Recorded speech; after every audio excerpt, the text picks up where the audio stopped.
Before VHS, there was Betamax. It was introduced in 1975 by Sony along with the LV 1901 console, an all-in-one unit which included a 19-inch color monitor and would allow families to watch movies in the comfort of their homes. However, within the year, JVC debuted the VHS tape along with a VCR which would play tapes and record programming from the television. Although it was a far more inferior tape format, it was considerably lower in price, making it much more affordable for the average household. By 1979, VHS tapes far outnumbered Betamax tapes and emerged as the home user's preferred viewing option. It remained in that position for the next 30 years. In the late 1990s, the school that I currently teach at was in the process of being built. With basic staffing in place, purchasing decisions were made. One of those decisions was to stock the new media center with a VHS tape library. It seemed to make sense at the time, but it wasn't long before those in charge of purchasing technology and media resources realized that they might have made a mistake. DVDs had recently been introduced and were predicted to replace VHS tapes in the next 3 to 5 years. Unfortunately, the best pricing given to the school for the media library was for the purchase of VHS, not DVD. I talked to 3 people who have worked at the school through various stages of its growth. Poe Dickinson is the media director, and she was involved in the purchasing of media and books for the media center. Warrington Tyson is the network specialist, and he currently evaluates and recommends technology. And Melissa Nicholson is a reading teacher and end user of technology that the school has to offer. Ms. Dickinson agreed to be interviewed on camera, and here is a short clip of what her role was during the opening of the school. I had quite a bit of influence over purchases then, but I was still limited in what I could purchase in terms of library materials. I was given a set budget.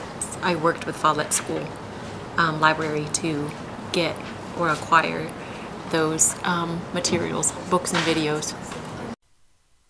To hear more from Miss Dickinson and to learn what Mr. Tyson and Miss Nicholson had to say, refer to the document that accompanies this video.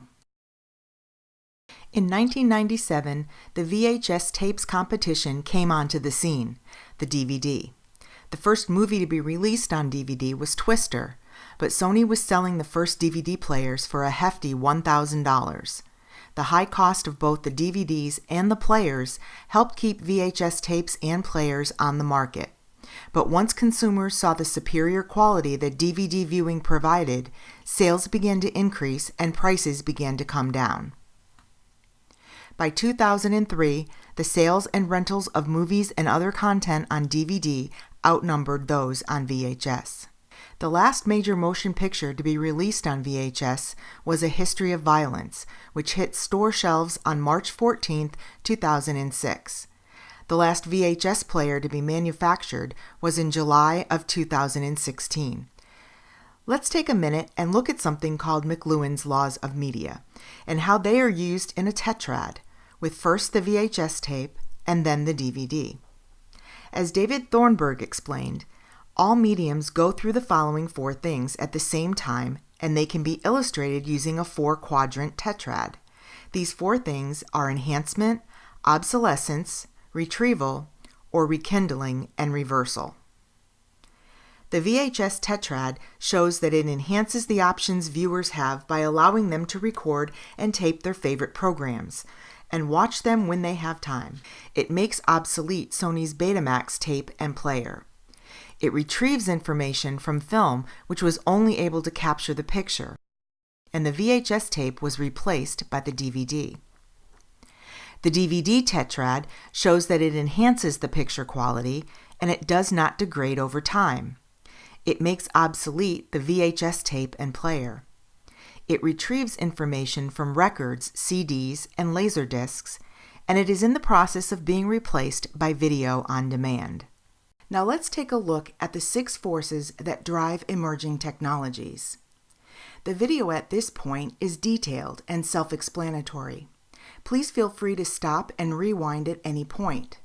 I'll rejoin you shortly.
The DVD replaced the VHS tapes at the school where I teach, and many thought to themselves, what could be better? Well, soon after that question was asked, Blu-ray showed up. But the biggest challenge for the survival of the DVD, standard or Blu-ray, will be video on demand. Teachers at my school are already streaming video whenever they can secure a smooth internet connection. It doesn't seem to matter that the signal degrades the quality of what you are watching because you were able to find exactly what you wanted to watch by simply surfing the internet. If I had to guess, I'd say that video on demand, or VOD for short, will become the primary source for home entertainment by 2025. Once again, it looks like convenience will win over quality, and consumers will simply point and click their way to their favorite movie without ever having to leave the comfort of their homes.